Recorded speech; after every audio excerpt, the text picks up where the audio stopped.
Comment ça va? Non, en fait, j'en bats les couilles comme d'habitude. Bon, dans la catégorie des vidéos où je fais ça vraiment à l'arrache et au final, ça donne une vidéo qui est très très longue mais avec quelques trucs intéressants, là je pense qu'on est pas mal.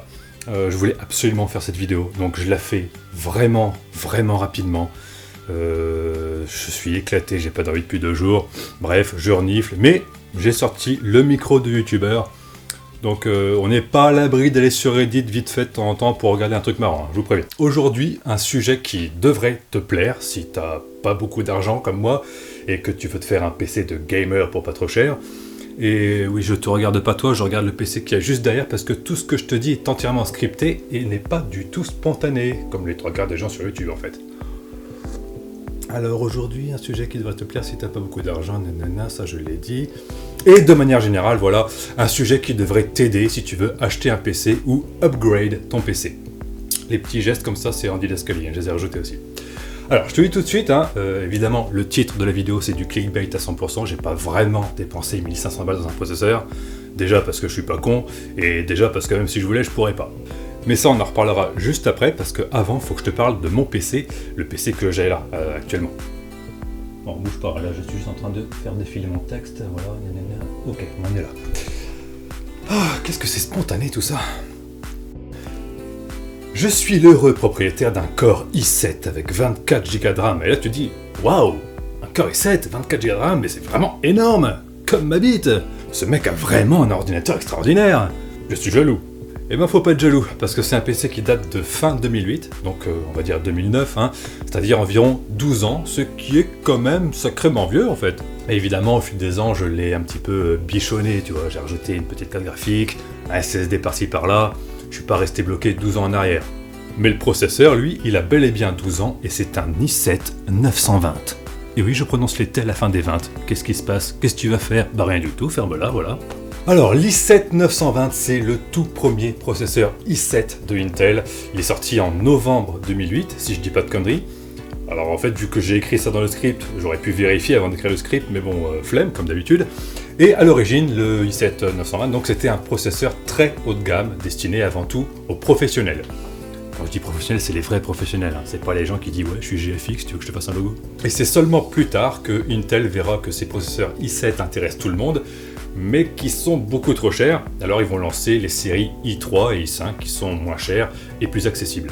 Aujourd'hui, la gamme est bien définie, on a i3 pour on va dire la bureautique, i5 pour tout ce qui est multimédia / jeux vidéo, et puis i7 pour tout ce qui est plutôt applications professionnelles. Ou les gamers extrêmement riches. Au passage, entre un i5 et un i7, pour jouer, hein, il est souvent préférable de prendre un i5. Les avantages des Core i7 se situent surtout pour des utilisations professionnelles. Je me rends compte que ma phrase, je l'ai extrêmement mal dite, mais j'ai vraiment la flemme de recommencer parce que je te dis, je fais ça à l'arrache, donc t'as compris, hein, voilà, donc i7 c'est plutôt pour les pros, et dans la majorité des cas, à budget égal, un i5 sera meilleur qu'un i7 pour jouer. Vraiment. Genre si tu prends un i5 à 300 € et un i7 à 300 €, le i5 à 300 € sera meilleur que le i7 à 300 balles. Donc, je dis juste ça parce que j'aimerais bien que vous arrêtiez de vouloir acheter absolument des i7 en pensant que c'est le processeur haut de gamme. Ils sont plus chers, oui, mais parce qu'ils ont des fonctions utiles pour les professionnels, des fonctions qui ne te servent à rien si tu veux juste jouer à Overwatch. Bref, revenons à mon i7, le mien. Alors à l'époque, fin 2008, quand ils sont sortis, il y avait différents modèles. Il y avait le i7 920, 930, 940, 950, 960, oui, c'est bien, tu suis. 970 aussi, et forcément, à chaque fois que tu prenais le modèle du dessus, c'était encore plus performant, mais encore plus cher. Putain, t'es vachement fort, hein. Par exemple, le 920, celui que j'ai, il était à 300 €, et le 960, il était à un peu plus de 500 €. Ça fait quand même une sacrée différence de prix. Mais, c'est là où c'est intéressant, c'est que tous les processeurs de i7 920 à i7 960, là je fais semblant de réfléchir alors qu'en fait je viens de lire et je récite de tête, hein. Donc tous les processeurs entre i7 920 et i7 960 utilisaient les mêmes puces. Mais vraiment, les mêmes puces, c'était les mêmes, c'était juste qu'elles étaient cadencées à des fréquences différentes. En résumé, si tu achetais un i7 920 à 300 €, tu pouvais l'overclocker à la même fréquence qu'un i7 960 qui lui coûtait 500 € et t'avais les mêmes performances. C'était les mêmes processeurs, c'est juste la fréquence qui était différente. Donc l'i7 920, quand il est sorti, il était particulièrement intéressant puisque pour 300 balles, t'avais la même puce et donc les mêmes performances qu'un processeur à plus de 500 €. C'était quand même cool. Alors évidemment, moi, mon processeur, je l'ai overclocké parce que je suis un petit peu un génie de l'informatique, tu vois, je suis capable d'appuyer sur Del et de rentrer dans le BIOS, je suis vraiment un dingue. Et je l'ai même overclocké au-dessus de la fréquence de l'i7 960. Donc j'avais un processeur qui était bien meilleur pour bien moins cher. Sauf que quand je l'ai acheté, à peine un an après, il y a eu plein de nouvelles normes. Révision de l'USB, normes SATA, PCI Express, mais c'était pas trop grave encore. Par exemple sur mon PC, j'ai pas l'USB 3. Alors je sais, aujourd'hui ça paraît impensable, genre t'as pas l'USB 3, mais t'es vraiment qu'une merde. Oui je sais, excuse-moi je suis pauvre. Mais c'était sorti à peine un an après que j'ai acheté mon PC, et tu sais comment ça se passe en général, quand t'as des nouvelles technologies qui arrivent, c'est pas partout tout de suite. Ça prend souvent quelques années avant que tous les périphériques, genre clé USB, disque dur externe et mes couilles, soient compatibles USB 3, par exemple. Donc quand j'ai eu mon PC, j'avais une bête de calcul. Un an après, j'avais toujours un PC qui tenait largement la route, mais j'avais pas toutes les dernières technologies, et c'était pas trop grave puisque c'était pas encore très répandu. Et c'est seulement, on va dire, 4 ou 5 ans plus tard que j'ai commencé à être vraiment emmerdé. Vers 2015, l'USB 3 est partout, mais moi je l'ai pas. Les SSD sont devenus abordables, mais moi je suis toujours en SATA 2. Pour simplifier, on va dire que j'ai une super Ferrari des années 80.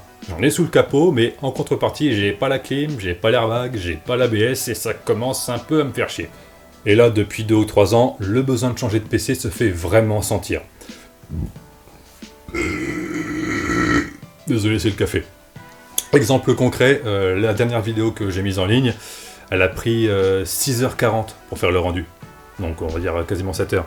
Presque 7 heures de rendu. Pas de montage, juste le rendu. T'appuies et puis t'attends que le PC travaille. Alors 7 heures de rendu, c'est quand même beaucoup, oui, on est d'accord.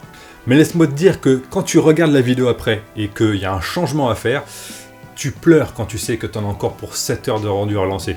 Donc j'ai économisé un petit peu, et là, surprise, avec le coronavirus, la crypto-monnaie et plein d'autres facteurs, crise mondiale, stock vide, impossible d'acheter un PC. Je déconne, c'est... Hey, c'est pas un vrai, c'est des doigts.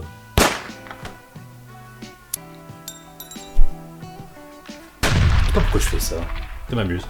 C'est bon, j'ai fini mon café. Pour résumer, je me retrouve dans une situation où j'ai vraiment besoin de changer de PC, parce que clairement j'ai un vieux coucou qui bat de l'aile, mais à moins d'acheter 3 fois trop cher chez des revendeurs qui profitent de la crise, pas moyen de trouver quelque chose. Et pour le marché de l'occasion, c'est un peu pareil, parce que les prix se sont alignés et un combo processeur carte mère qui coûtait 100 balles l'année dernière coûte maintenant le double. Et c'est là que notre ami à 1500 € rentre en jeu. Intel a fabriqué des Xeon qui utilisent le même socket que mon processeur, c'est-à-dire le même format, la même connectique. Les Xeon, ce sont des processeurs destinés aux serveurs et généralement ils sont prévus pour être mis dans des cartes mères qui utilisent 2 processeurs, donc 2 Xeon. Non, 2 Xeon, ça fait 4, je suis con. Donc 2 Xeon par carte mère, généralement. Et ça, à l'époque, t'avais des performances d'enculé avec ça. Parce que c'était genre les processeurs les plus costauds qui existaient, et t'en avais 2 par machine. 2, tu te rends compte? 2! Non, c'est toujours 4, 2, voilà, comme ça. Mais on peut aussi utiliser ces Xeon sur des cartes mères classiques, sans aucun souci, du moment que c'est le même socket, le même format, la même connectique. On les trouve partout, ils sont plus performants que mon i7, et surtout, ils coûtent plus rien.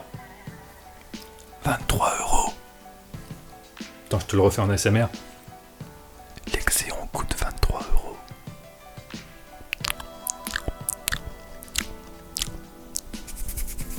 J'espère que ça te détend. Si jamais t'as une demi-molle, mets un commentaire en disant j'aime le croustibat. J'ai donc acheté un Xeon qui, à sa sortie, en 2010, coûtait 1663 $ et qui aujourd'hui se revend à 23 €. Je suis content. Au lieu de changer tout mon PC, parce que actuellement c'est vraiment trop la merde pour en changer, je me suis dit je vais juste essayer de garder le même vieux truc, mais de mettre le max que je peux à l'intérieur. Alors, est-ce qu'un processeur qui coûtait 1663 $ il y a 10 ans tient encore la route aujourd'hui? Et surtout, est-ce que je vais gagner en performance en installant ça dans mon vieux PC? Je sais pas faire les lancements façon YouTube, désolé, j'ai pas d'étagère remplie de DVD, et en plus de ça, mon micro de youtubeur il est pas si classe que ça. D'habitude ils passent leur temps à jouer avec leurs pieds et tout. Je sais pas faire, je suis désolé. Bref, on va voir ça tout de suite. Après avoir installé le Xeon sur ma carte mère, je n'ai eu aucun problème de compatibilité. Pas de mise à jour du BIOS à faire, rien du tout. Et évidemment, je l'ai overclocké. D'après ce que j'ai pu lire sur internet, habituellement, il est assez facile de l'overclock entre 4,1 et 4,2 GHz, sa fréquence de base étant de 333. J'ai réussi à le mettre à 4,2, mais j'avais des problèmes de stabilité. Je suis ensuite resté plusieurs heures à 4,1. Au début, aucun souci, mais j'ai eu un crash de Windows, donc finalement, je suis redescendu à 4 GHz. Et en le testant à fond pendant plusieurs heures, tout semble fonctionner correctement. Pour le moment, on reste à cette fréquence, 4 GHz, mais il est fort probable que je prenne un peu de temps pour améliorer ça dans les jours qui viennent. Pour l'overclock, connaissant un peu ma carte mère et la plateforme en général, le plus chiant reste la RAM. Je peux pas vraiment dépasser les 1333 MHz, sinon le système devient instable, donc je suis limité par ça. À chaque fois que j'augmente la fréquence du processeur, ça influe sur la fréquence de la RAM, donc c'est assez chiant. Heureusement, ces processeurs sont pas très sensibles à la cadence de la RAM, donc je peux privilégier la vitesse d'horloge du processeur au détriment de celle de la mémoire, ça donnera quand même de meilleures performances. Entre de la RAM cadencée à 900, 1000 ou 1300 MHz, il n'y a pas de grosse différence de performance contrairement à ce qu'on pourrait penser. A noter, ces processeurs ont introduit la mémoire triple channel qui était censée devenir un standard, mais le gain de performance était minime, si ce n'est inexistant dans la plupart des cas, donc ça n'a pas été repris par la suite. Après une vingtaine de reboots et tout autant de crashs, il est l'heure de tester ça. Pour comparer les différences de performance entre mon ancien i7 et ce Xeon, je me suis pas trop cassé le cul, j'ai utilisé deux benchmarks. Le premier c'est celui de CPU-Z et le second celui de Geekbench. Avant de continuer, j'attire ton attention là-dessus, les scores que tu vas voir, les points attribués, ne signifient pas grand-chose. Si un processeur fait 100 points et un autre 300 points, ça veut pas dire que celui à 300 est 3 fois plus puissant que le premier. Ça donne une bonne indication, oui, mais c'est loin d'être quelque chose sur lequel on peut compter. Donc ne te réfère jamais à des scores de benchmark pour déterminer si un composant est mieux qu'un autre. Par exemple, quand tu vas sur un site web soi-disant spécialisé et que les soi-disant journalistes te balancent juste des scores de benchmark pour évaluer les performances d'une carte graphique, change tout de suite de source d'information. Compare plutôt les composants avec des tests en utilisation réelle, comme les temps de rendu dans un logiciel vidéo, les performances dans un jeu, ce genre de trucs. Les programmes qui te permettent de faire un benchmark sont surtout utiles dans un cas, c'est comparer les performances d'un seul et même ordinateur quand on change quelque chose dedans. Là, ça a déjà plus de sens. Tu as un score, tu bidouilles un truc sur ton PC, ton score change et tu sais si ce que tu as tripoté a amélioré la machine ou a eu l'effet inverse. Et c'est ce qu'on va faire. J'ai donc lancé différents benchmarks avec l'ancien processeur que j'avais pour voir la différence entre mon vieil i7 920 et ce Xeon tout aussi vieux. Le premier test fait avec CPU-Z me donne un score de 290 en single et 1529 en multi. Le second avec Geekbench 586 en single et 2353 en multi. Et tant qu'à faire, j'ai aussi testé les performances graphiques sur Geekbench pour un résultat de 29 582 en OpenCL. J'ai ensuite fait un troisième test en lançant un rendu vidéo avec After Effects. Et oui, il y a un S à la fin de Effects, donc on dit After Effects et non pas After Effects, merci. Et j'ai mis 7 minutes 40. Maintenant, c'est au tour du Xeon. Sur CPU-Z à 372 en single core, c'est-à-dire presque 30% de performance supplémentaire, et 2868 en multi, soit 87,5% de mieux. Pas mal, pas mal. Sur Geekbench 739 et 4143, soit une hausse respective de 26 et 76%. Donc, comme je te disais, les benchmarks, c'est pas quelque chose qui mesure réellement la puissance de ton PC, mais là, entre les deux logiciels de benchmark utilisés, on voit que j'ai une hausse similaire, à peu près 25 et 80%. Et avec une hausse aussi significative, en usage normal, ça va forcément se ressentir. Dernier test, j'ai gagné de la puissance de calcul, ça c'est sûr, mais est-ce que je vais gagner des points avec ma carte graphique, sachant que c'est la même, il y a juste le CPU qui a changé. Eh ben non, j'ai même perdu quelques points. Évidemment, je ne l'ai pas précisé, mais à chaque fois que tu lances un benchmark, tu as toujours quelques points de différence. Donc si je le relance 15 fois, j'aurai peut-être presque pareil ou mieux. Mais en tout cas, c'est sûr, il n'y a pas de gain de performance. C'est plutôt l'inverse. Et pour finir, j'ai relancé After Effects pour comparer le temps de rendu et maintenant je suis à 6 minutes 54. Alors ça va paraître rien du tout, mais c'est assez énorme, surtout si on met ça sur des rendus qui durent plusieurs heures. Et de toute façon, connaissant After Effects et son utilisation CPU, je ne m'attendais pas à mieux. Je suis même surpris d'avoir autant gagné. J'ai également testé dans quelques jeux vidéo, certains passages qui avant étaient particulièrement gênants le sont beaucoup moins, voire même plus du tout pour certains, et globalement, vu que j'enregistre ça 2 jours après, je confirme que oui, j'ai bien gagné des performances dans absolument tout, mais je ne le remarque vraiment que dans des cas extrêmes. En fait, le gros avantage que j'ai maintenant, c'est que je suis passé d'un processeur 4 cœurs à un 6 cœurs, donc en plus d'avoir plus de puissance de calcul, je suis aussi plus à l'aise en multitâche ou dans certaines applications qui en tirent parti. Concrètement, je peux ouvrir plus de trucs en arrière-plan sans mettre mon ordinateur en position latérale de sécurité. Par contre, certains jeux comme au hasard, Half-Life 2, Team Fortress 2, Black Mesa et compagnie n'utilisent qu'un seul cœur. Le moteur source ne profite absolument pas des autres cœurs, donc c'est quand même intéressant à savoir. Si tu veux te monter un PC juste pour jouer à, disons, CSGO, c'est financièrement plus intéressant de prendre un processeur qui a moins de cœurs mais plus de puissance plutôt qu'un processeur hexa-core plus moderne et plus cher qui n'apportera rien de plus. Dans ce cas de figure, c'est le score single qui comptera vraiment. Pour comparer mon Xeon, j'ai demandé à tous les gentils connards de mon serveur Discord de lancer un benchmark et de poster leurs résultats. J'ai récupéré tout ça et je me suis amusé à faire quelques graphiques sur Excel. Et si on compare, on peut voir que je m'en sors pas si mal pour un processeur à 23€ qui a 10 ans, sachant que mes concurrents, si on peut appeler ça comme ça, sont moins vieux et coûtent plus cher, même encore aujourd'hui. J'ai d'ailleurs ajouté les prix de vente neuf et les prix d'occasion actuels pour chacun de ces processeurs en faisant une moyenne de 3 prix trouvés sur 3 sites différents, AliExpress, Amazon et Le Bon Coin. Non pas Amazon, AliExpress, eBay et Le Bon Coin. Et j'ai tracé quelques courbes pour voir l'évolution. Et on remarque qu'il y a, pas grand chose à dire.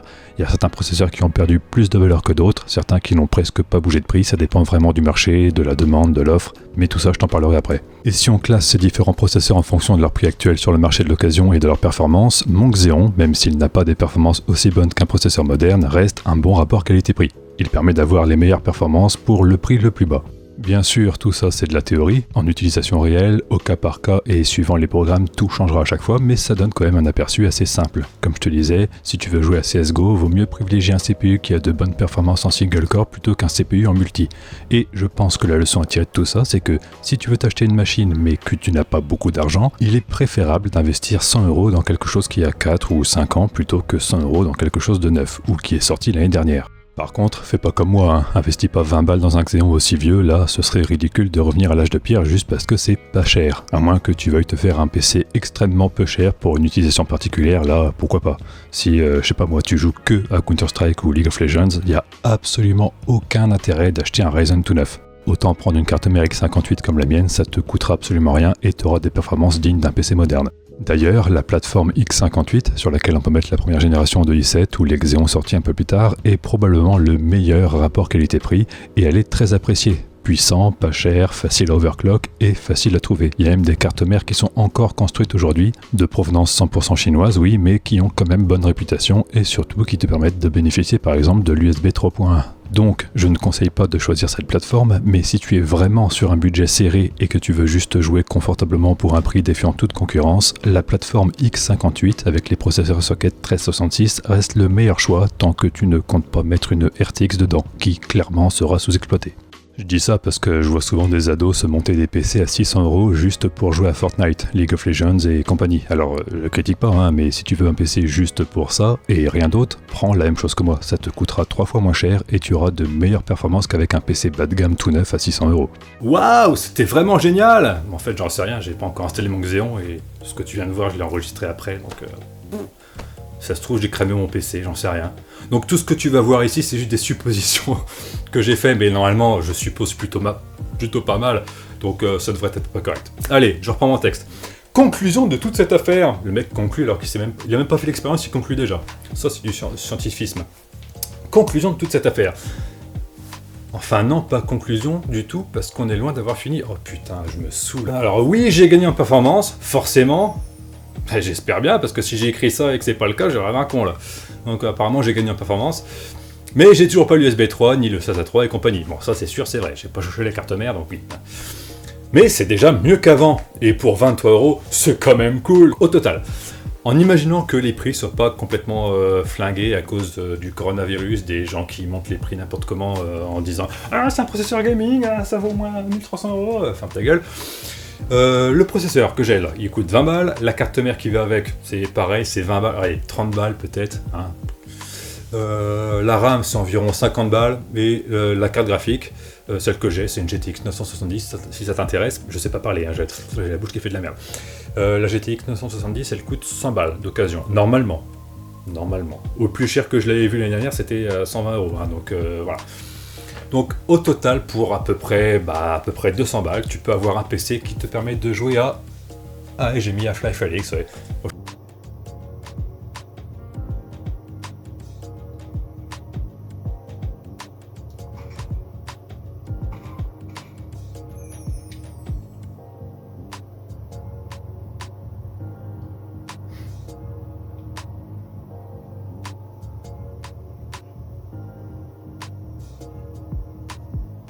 Et on en vient à la dernière partie de cette vidéo où je vais te conseiller sur quel est le processeur à acheter pour avoir les meilleures performances au meilleur prix.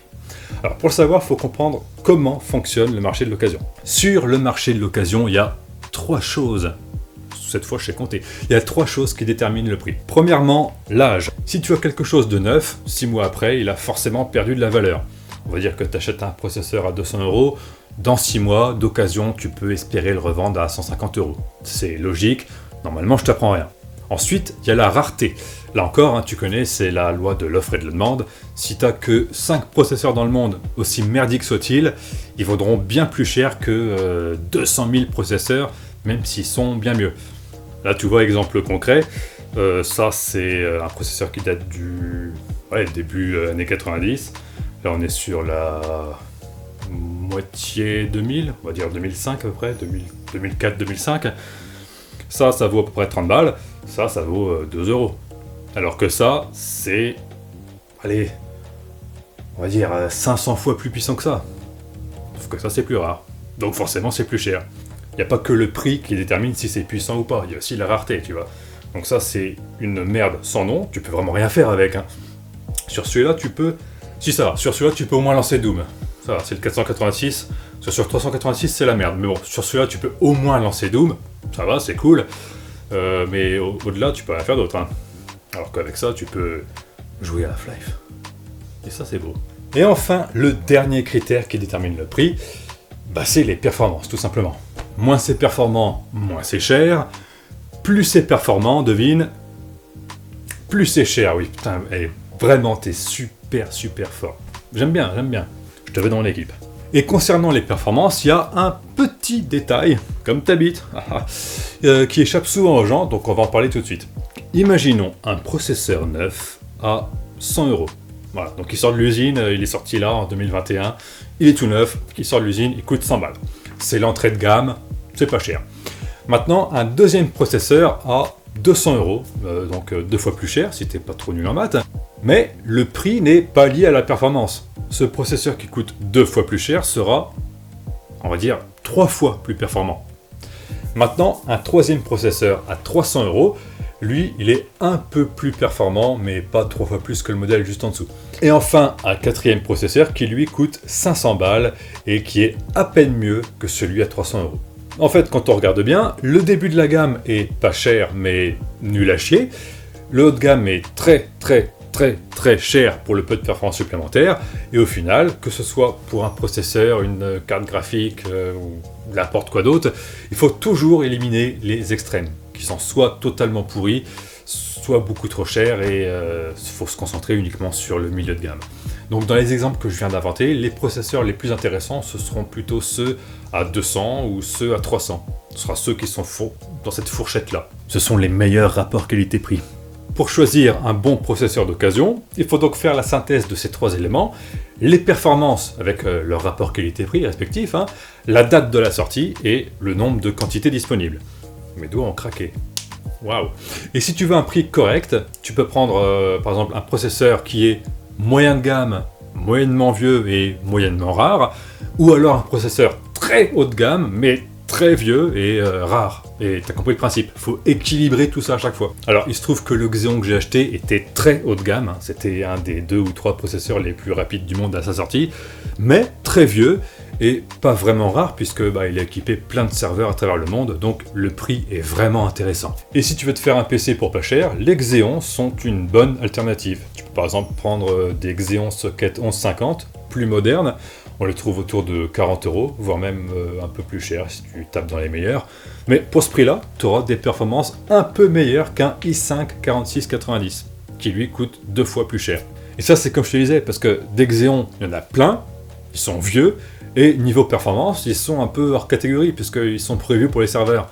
C'est d'ailleurs pour ça qu'ils sont à si bon prix, c'est parce que c'est pas Jean-Kevin Gamer qui te les revend sur le bon coin.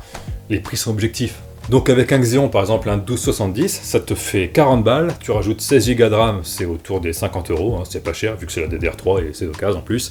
Et même chose pour la carte mère, 50 € et hop, pour même pas 150 €, t'as un PC plus que correct.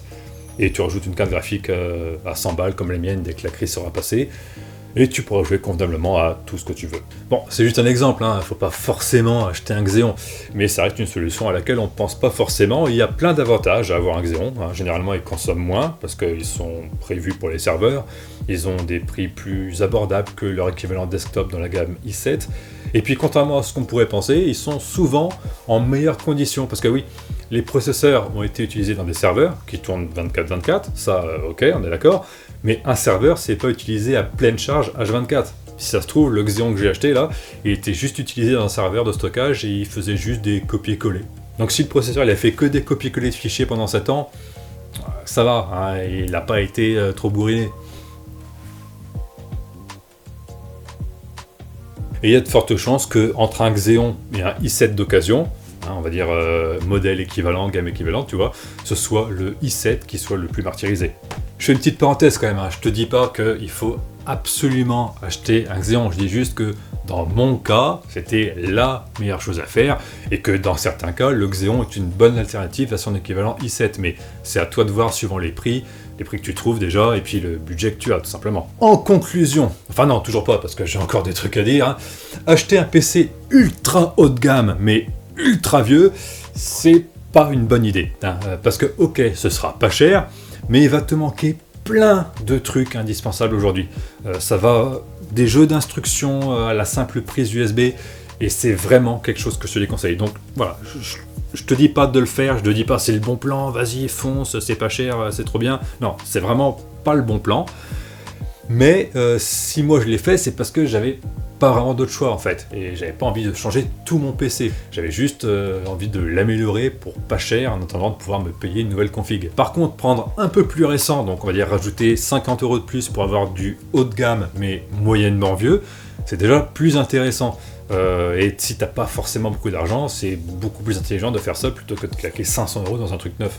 Juste à titre de comparaison, ce Xeon coûte 35 €, il est sorti en 2011.